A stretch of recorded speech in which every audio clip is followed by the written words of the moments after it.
Sis, what's going on, buddy? He-Man, Brook Bear, known as DGM, to all of us out in the HillbillYinzer area. How are you this evening, sir? Woo, doing great. A little tired, long day, but man, I felt like having a HillbillYinzer because we got some great stuff to talk about. Some crazy stuff going on in Pittsburgh right now. So I guess we'll toast it first. I'm going with the Frank August tonight. What do you got? I got Red Roses, single barrel. It's a good choice. Can't go wrong. Smooth. So our topics for tonight are going to be, wow, what a bombshell that we knew was coming sometime in the next maybe 2-3 years, but didn't know it was coming 2 days ago. Kyle Dubas and Mike Sullivan decide to part ways. Full plug. That is just huge because you're talking about a Hall of Fame coach that's in his prime. Yeah. He's the same age as us. Did you know that? I did not know that. He He's looks what? a lot older. Is he top 10 or top 20 with wins? Where He's did I up see there. that? He's the coach of the national team. Anyway, we'll get into that a little bit and then analyze the Penguins' statistics from this year. It's pretty obvious, where things went wrong and why they didn't make the playoffs, and we're going to pinpoint a couple of those things. And our other topic is going to be to recap and give our opinion on how Omar Khan and Chief Tomlin and the boys did with the draft this year. It looks pretty good on the surface, but we're going to take it player by player, give our opinions on where these guys might plug in. And that's going to probably wrap it up for tonight. But let's get started by thanking our supporter, and I'll let you do that, buddy. Awesome, G-Man. Thank you. Hey, we want to give a big welcome and a round of applause to Crawford's Black and Gold. They are our sponsor. And tonight's HillbillYinzer podcast is brought to you by Crawford's Black and Gold gift shop located in Breezewood, PA. Crawford's has all the trendiest official merchandise from your favorite Steel City teams. They offer the largest selection of Steelers, Penguins, Pirates gear. Check it out at crawfordsgiftshop.com. And thank you, John Crawford. You are awesome. Yes, thank you so much. We're going to make you proud over the years, John. Wait and see. But, let's talk about, I was shocked when I first heard it, but I'm really impressed that Dubas made this move because it just reiterates the fact that the Penguins want to win. They understand that mediocrity doesn't fly. And I think the other organizations in Pittsburgh have forgotten that a little bit because the Penguins didn't suck this year. I mean, they were close to a 500 hockey club. Their defense was kind of a sieve, and we'll point to some reasons why. But, man, that was a shocker. You're talking about a Hall of Fame coach, coaches the Olympic team, the national team, the Four Nations team, and has won 2 Stanley Cups, right? He won 2 of them, didn't he? Yeah. And is in his prime. So I'm not sure which way he's going to go with this. He says he's going to cast a wide net, and I know that you've read up on it. I read up on it a little bit, some of the candidates, but it's just a shocker to see him make this change. But I like it because next year was going to be the same as this year, in my opinion. What do you think? No, I agree, but first of all, I think we should raise a glass and toast Mike Sullivan and thank him very much for everything he did for the Penguins. Yep, Sully. Stanley Cup. Sully, we love you, and thank you very much for everything. I hope you're watching, Sully. With that said, I agree with you, Gus. I really do. I think that another year would have been the same. Nothing more would have changed outside of the guys getting older. And that comes down to the talent evaluation, where we're at with who we have on that team and how do we take advantage of the weaknesses and their strengths. They're older. Malcolm's older. Sid's older. Letang's older. I mean, Carlson, everybody knows. I mean, the guy just, I don't know if he wants to play, does want to play. He wants to play when he wants to play, but it's time to infuse the youth. I mean, look what the Caps have done with the Hershey Bears. The Hershey Bears right now are playing for the 3rd straight Calder Cup against the Lehigh Phantoms. I mean, yeah. Look at Washington, emulated. I don't know what to say there, but they have a system going, and Ovechkin, he's not a young spring chicken, but look what he's got with him. I don't, again, I like to say thanks, Sully, but it was the right move by Dubas, and too bad that we don't have, I wouldn't say necessarily other GMs, but owners that feel the same way when you have the Pirates and the Steelers at the same time that are struggling and change is needed. But I will let you get back to the topic itself and kind of share with our HillbillYinzer friends some of the background of the story. Yeah, I mean, you're right about the Capitals. They did a great job of generating chemistry and putting the right pieces around Ovi. And, of course, it didn't hurt that he was chasing the goal-scoring title. True. Or the all-time goal-scoring thing. It really kept their energy up and kept them going. So far, so good for them in the playoffs, but I'd be surprised if they took it the whole way because, the goaltender is the key there. Yes. I was just looking at the stats, and, this is not a news flash or anything, but Carlson had 44 takeaways and 140 giveaways.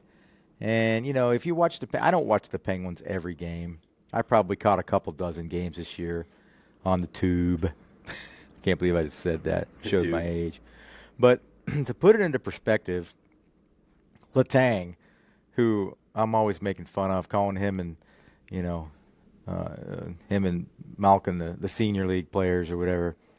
By comparison, Letang, 37 takeaways, 100 giveaways. So he was significantly better on the puck than Carlson was. So that's a weak link, and I know he's making, $7-8 million, and he's under contract, and there's not much we can do about that. How are you going to trade somebody who was that bad out on the ice? Negative 24 plus minus, it was just tragic. And you look at some of the other, defenders, like Ryan Graves and how do you pronounce his name? Matt Grzelcyk? Mm-hmm. Grzelcyk. Yeah. Is it Grzelcyk or Grzelcyk? I've heard them say it 100 times, but these guys are significantly better players, or at least they were this year.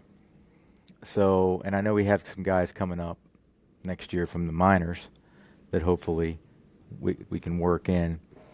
But, you look at Sid's stats this year, he's not dropping off at all. 91 points.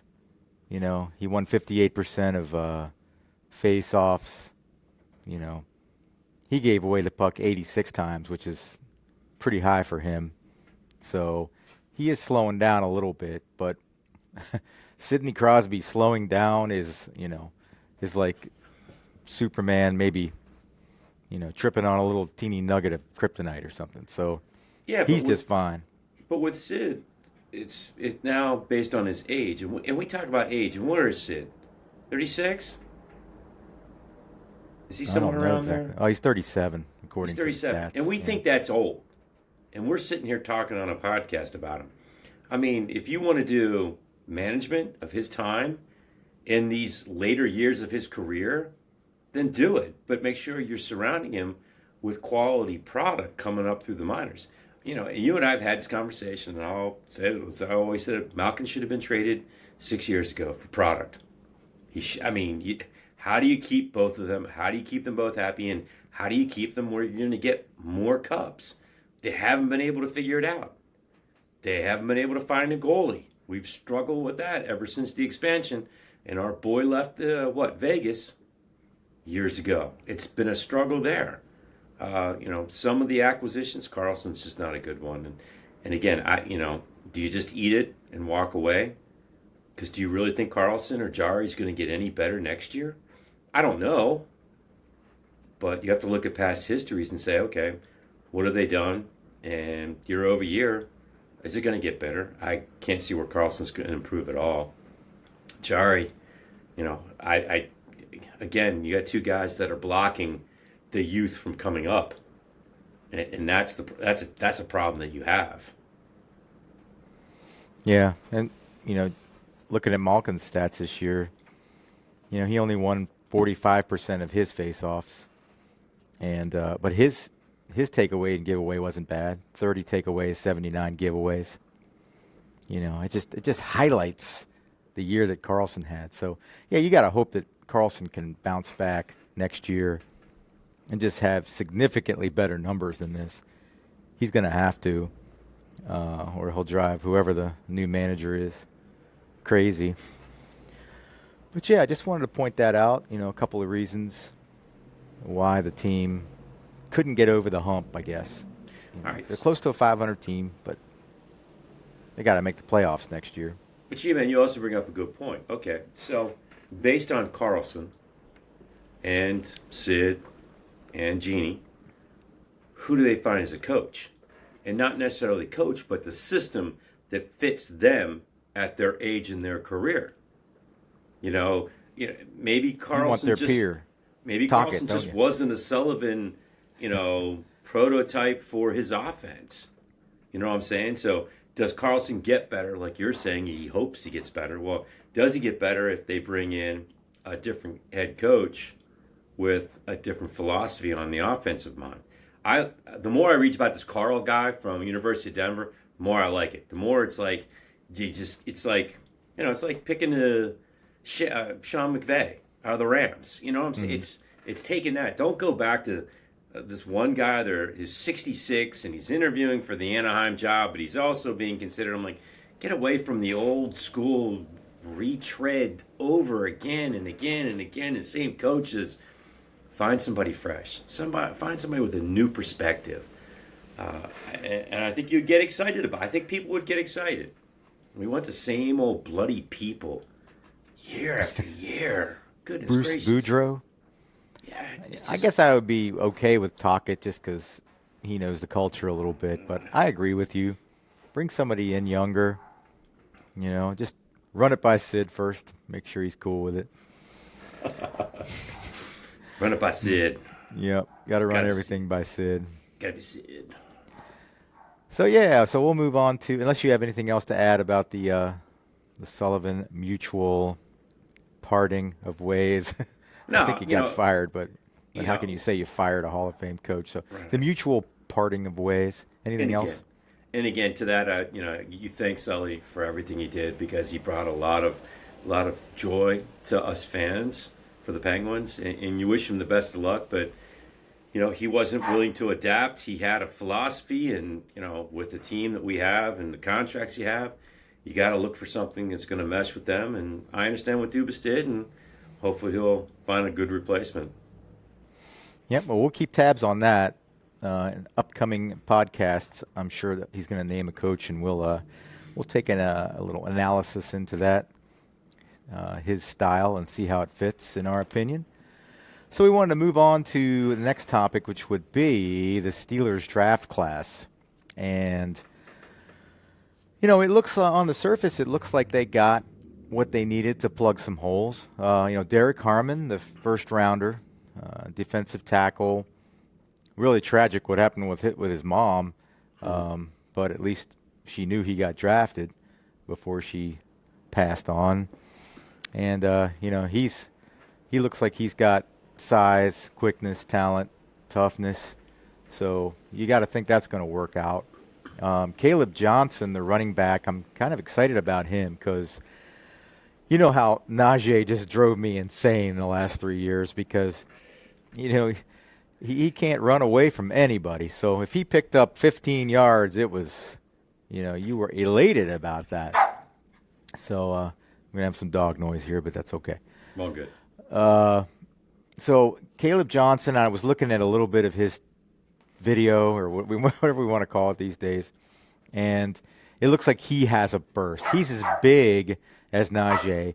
He's big like Le'Veon, but he looked like he had burst. You know what I mean? Once he gets to the linebacker level, right. It looked like he could take off and pick up some significant yards. He's not going to take it to the house like Saquon or anything, but at least you're talking about a guy who can pick you up 30 yards here and there, which is exciting to me.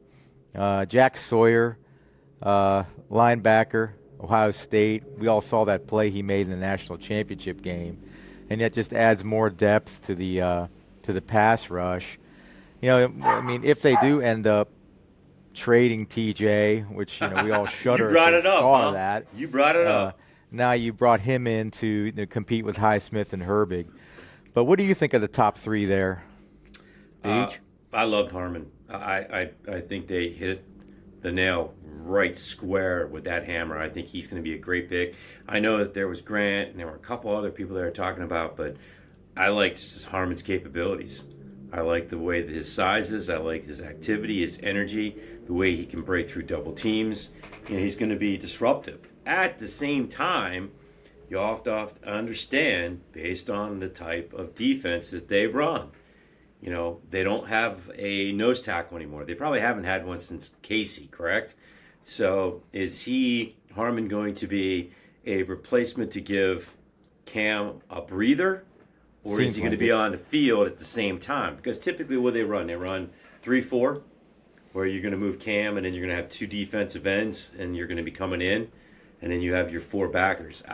At this point, based on the way that division is, and they're not going to change, they should almost look at a 4-2 and do both Harmon and Cam with a rotation and then your two defensive ends and go 4 up front. And then 2 linebackers, and then you can do 5 back, or you do 3 linebackers and 4 back. But I don't think they're going to do that. I don't think he's going to change his defensive philosophy because he's never done it before. And he always thinks that whatever he does is going to be right. But I still think that Harmon was a great pick. I really applaud them on that side of the ball. Running back, I'll be honest with you, I don't know much about him. A few things I have read about him, he's a quality running back. And we have Jalen Warren, and you've signed, Gainwell from the Eagles. You know what Arthur Smith's offense is like. It's going to take him a year. He might get in a little bit here and there. All right, so I'll go with it. Could there have been a better pick? I don't know really what else was out there at that moment for them to take a look at. And then the Sawyer, that one threw me for a loop because I thought, TJ Watt, are they really going to hammer? Are they not going to give him what he wants because now they have another edge rusher? Or are there plans? I mean, they've been so secretive about things, and they've been, leading people the wrong way based on who they thought they were going to pick. I mean, I really thought Pickens would be gone over the draft day and that they would actually get a wide receiver. Didn't happen. So it shows how much I really thought, or how much I knew about going in. But, you can't complain about the 3 draft picks so far, the first 3 rounds. Yeah, so that brings us to the 4th pick, Yaya Black, which I guess he weighs like 340 or something, and he's 6'6". Tomlin called him an F350, and defensive end, going to add depth again to the defensive line. This draft is almost the same approach as last year's draft was towards the offensive line, where you really added some young, really huge dudes to try to keep people from running all over us late in the season, which was tough to watch this year. Will Howard in round 6, which is interesting because statistically, he wasn't asked to do anything last year. I think he had something like 10 touchdowns and 3 interceptions or something like that. But he looks like a great leader and somebody that can probably run the Smith offense. Which was probably a gift, round 7 to Mark Bruner from back in the day, who's still with the organization. Carson Bruner was picked at linebacker. Good bloodlines, good pedigree, right? And then a cornerback, Dante Kent, in round 7. So that rounded out the actual draft picks. So what do you think about those 4? So defensive lineman, I didn't know much about Yaya, but I did see a couple clips. The dude is huge. Again, here's what I'm saying. Are we rotating these guys in between him and Harmon and Kaywood, or are we actually going to use 2 of them on the field at the same time to be stoppers and disruptive? Do you know what I'm saying? That's the kind of the key, because that you're getting them for those reasons. if you're not using them, then what's the point? And we let Elon Roberts go, right? And he was a big tackling machine. Yeah. The linebacker, correct? Did we? I don't think we renewed his contract, and he went off. But he was a huge tackler. So now you're missing one at the linebacker side of it all. Howard, I watched Howard really fail against Michigan during that rivalry game. Didn't impress me whatsoever. But to that said, once they started the playoffs, the dude was on, and he carried that team to a championship. So he may have that character. He could be that Tom Brady. Could be that Tom Brady. Again, based on his work initiative and effort and everything he puts into it, if he does exactly what Tom did, he has that capability. I mean, Tom Brady was not that great at Michigan. He just wasn't. But he put the work in to be better at the NFL level. Maybe with the chip on his shoulder. Maybe Howard's the same way. So round 6. Bruner, to me, that was kind of a wasted draft pick. But do we need another linebacker? Looking at that, could they have went, a corner? The safety at the end, I think is what you said. Could they have went with another offensive lineman, another running back? Wide receiver, we didn't even attempt. Maybe with the free agency after the draft. Again, not knowing who was there and based on their wall on quality picks coming down the road, maybe Bruner was the best one. Maybe the safety was the best one at the end of the 7th round or near the 7th round.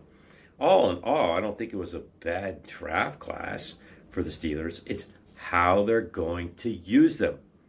I mean, they talk about like Milroe from Alabama to Sanders to Colorado, and how some of these guys are projects and all that kind of stuff. But we don't have a quarterback coach worth, in my opinion, crap to develop any quarterback. So why take a project if you don't have the quarterback coach or the OC that's going to be able to develop these quarterbacks? They're wasted picks. I don't know. From the other perspective, I don't know if the linebacker, taking Bruner was worth it. And we'll see how it goes with the 2 defensive linemen. I mean, I'm excited. Yeah, I to guess see them. the thinking is your first round pick. Well, 3 of your first 3 picks 4 last year were offensive linemen, correct? And then your second rounder was a receiver.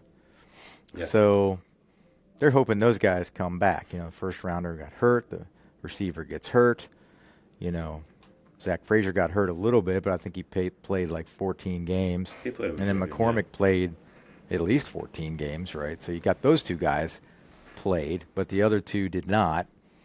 So that's probably the thinking. You get those guys back, a little bit better conditioning, get them a little healthier, and you've got that class coming up. So they went with the completely other way this year and tried to bolster the defensive line and linebacking core. So, I mean, overall, I'm okay with it. They needed to definitely get a running back, and they definitely needed to get a defensive lineman. Everything else was icing on the cake. So, let's go. Bring it on. I don't know. I still think that Pickens is not going to be with that team this year. You mean at the beginning of the year? Yeah. I think maybe. I think the guy is just not mature enough to understand what is right for him moving forward in his last year of his contract. And that's going to cause a problem. And then, of course, we have no idea yet what's going to happen with that other dude that they claim is going to be a quarterback for us. I love how Rooney said we're going to be young and mobile. And right now we're old and decrepit. I love it in that quarterback room. Jesus, he shouldn't say a damn word.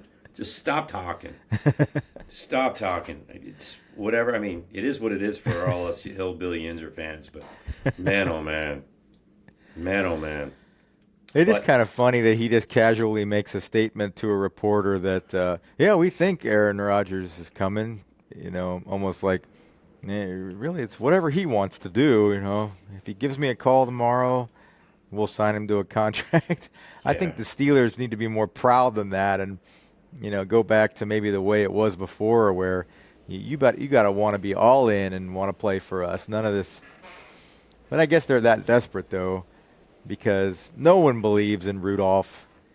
Even though the guy has shown some growth, you got to say it. His stats weren't amazing last year in Tennessee, but he's not brutal like he was the first couple games he played. He grew, and he played pretty well for us last 3 games of last year. I think everybody would agree. So, could be worse, I guess. It could be the Browns. Well, I mean, we don't have to go that direction with the Browns, but Trent Dilfer wasn't a great quarterback, and look Super what he Bowl did. champion, yeah. Yeah. Well, yeah, So great defense. Great defense. I get it. And again, that's what you're talking about. It's like, Mason doesn't have to be Ben or have to be anybody but himself. And can he do it? Yeah, who knows? Just don't turn the ball over, and I think he understands that. He's. Howard's an interesting project because Kansas State, he was unstoppable, and he just wasn't asked to do anything at Ohio State. But over his career in college, he threw 83 TDs and only 10 interceptions. So, he's tall and he's somewhat mobile. He ran the ball a lot. Yeah. At Kansas State. So, who knows? Maybe he's the perfect project for us. But like you said, there's not really anybody there to work with him that's a proven commodity. No. So, a lot of it's going to be on his shoulders. Right. And they fired they didn't renew the quarterback's coach. So he's gone. It's just, it comes down to coaching, to be honest with you. You can put a bunch of great players together, and you do. You have T.J. Watt and Cam Hayward and Fitzpatrick, and you have some really good linebackers. But if the coaching can't create the opportunity for them to be successful and make changes and adapt, then it doesn't matter what great players you have. And, So overall, most of the media outlets gave the Steelers a B, most of them. So, and they had them in the top dozen. Top 10, some of them. So overall, you'd have to call it a success. Yeah. And against our division, the Ravens did really well, I think. They got that rush end out of Marshall Green, I think. And then they picked up a defensive back from Georgia who... Starkey? Is that who that was? Starks? Yeah, I think so. He's not a great cover guy, but he's a great tackler. So that's kind of what they like. They want Kyle Hamilton to groom him and turn him into a clone. But outside of that, they drafted a kicker, by the way. Did they really? The Ravens did. So I guess that means Justin Tucker's heading for the salon full time now. Hanging out with Watson? Thank God we don't have a problem with our kickers going to the spa. So anyway, Ravens always draft well. But the Browns and the Bengals didn't really do much. So, but don't have to be a contender for the division. Again, you can't count the Bengals out with Burrow, yeah. Chase, Higgins. Again, even their running games are all right. It's how much we upgraded, not just on the field, though, but it's also off the field, behind the scenes. Yeah, I think... Caleb, the running back we got, only fumbled twice in his college career. It might have just been his senior year, but that's pretty impressive. Not that Najee fumbled a lot, but he's just going to be an upgrade in just about every category, and he also secures the football. Because you get a lot of guys, coming out of college who aren't used to getting hit as hard as they're going to get hit. Right. And they lose the ball a lot. So that's an upgrade. You gotta believe our defensive line is upgraded now. Mm-hmm. You gotta believe that we have insurance if they do something crazy and trade Watt. And if they do trade Watt, they're probably going to get something good back for him. Yeah. So, I hear you on the Pickens DK Metcalf thing, but I really think they're going to keep both of them most of the season.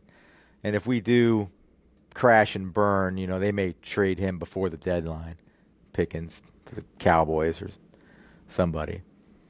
But I don't think they're going to trade him before the season starts because I think they see if Rodgers comes in, they're going to want to make sure that he has optimum weapons. And, if he has DK and Pickens, and Freiermuth, and then a couple of tailbacks that can catch the ball, that's what they're going to want to see until everything crashes and burns. And then Rodgers will just go into dark mode, and we'll trade Pickens, we'll trade TJ, and maybe go 6-10 and get a top 8 pick next year and get an impact player. I hope that doesn't happen, but it's entirely possible. Yeah, I mean, my biggest fear with Pickens would be the fact that he just doesn't. He shows up to camp, but he doesn't participate. You know what I'm saying? He just until he gets a new contract, which I don't. Again, I don't understand how players can do this. They're under contract. Fulfill your contract. You agreed to it, regardless of what's going to go on, and you finish out your contract. You play it, however it plays out. If the Steelers offer you something, great. If you think you can get more elsewhere or somebody else will offer you more, fantastic. Then go. But this whole thing with players waiting and then not playing with their last year of a contract because they're unhappy, man, I just don't understand. But anyway. Yeah, if he holds out or holds in, then I can see them trading him. But, we all know what he can do. As long as he keeps himself in shape, it's not going to be the end of the world if he doesn't play in preseason games. But I'm with you on the attitude. It's like, what have you really done, dude? You haven't done anything, so why are you acting like that? And so we'll have to watch that one closely. I'll tell you, with him and Metcalf, though, it's going to be tough to defend down the field. Up and down.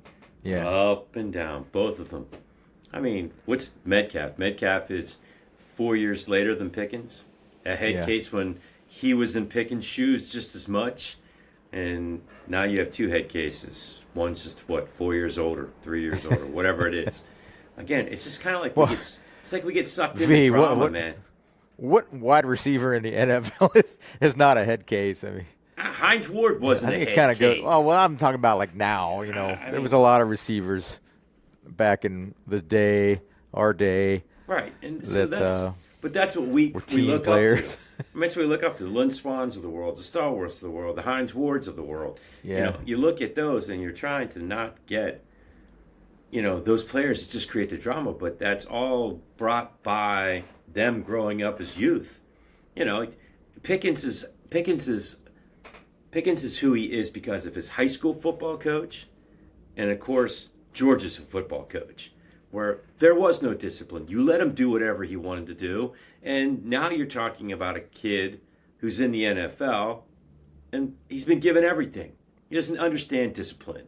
He doesn't respect any of those things, and he's on his own. And here we are, trying to figure out whether Pickens is going to be good, bad, or indifferent. And again, we're fans. We can talk about it. Our lives are not going to change whether they win or lose. I say that all the time. Steelers are not calling us and apologizing, because they lost a game. They're not calling to say, hey, we won a game, They should. There's a lot of things that things should happen, but that's not what should be giving back everybody their money when they lose, right? Yeah, you're right. Nutting should be handing back. Great idea. Money back. Every game that somebody goes to and they lose, he should be giving that money back. For the only the Bucco fans, though, not the 10,000 opposing fans that are there because PNC Park is so awesome. It is a beautiful ballpark. It is fabulous. All right, well, that'll wrap it up. That was our topics for tonight. We'll have a couple of fresh ones for the next one next week, and we hope you guys enjoyed listening. If you want to drop us a note, an idea for a topic, or just your opinion on anything that has to do with Western Pennsylvania or West Virginia sports, or anything really, you can drop us a line. Right now, the mechanism to do that is our email address, which is podcast@HillbillYinzer.com, and HillbillYinzer shares the Y. And you can go to HillbillYinzer.com to see this episode and previous episodes.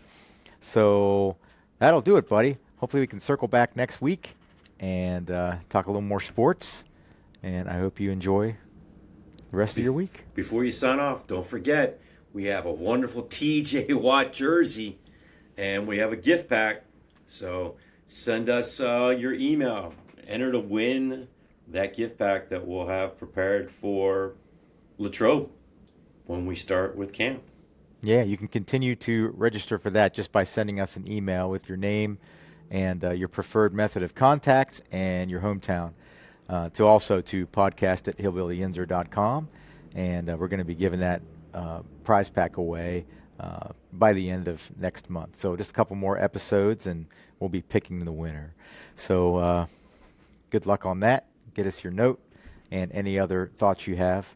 And we'll keep building this thing and having some fun. And hopefully we'll start to have some guests here and some people that we know, and make it pop, make it a little more entertaining and a little more informative. And in the meantime, it was great talking with you, buddy, and we will catch up with you next week. G-Man, thank you very much. It was awesome. All you Hillbilly Yinzers out there, have a great evening. All right. Later on.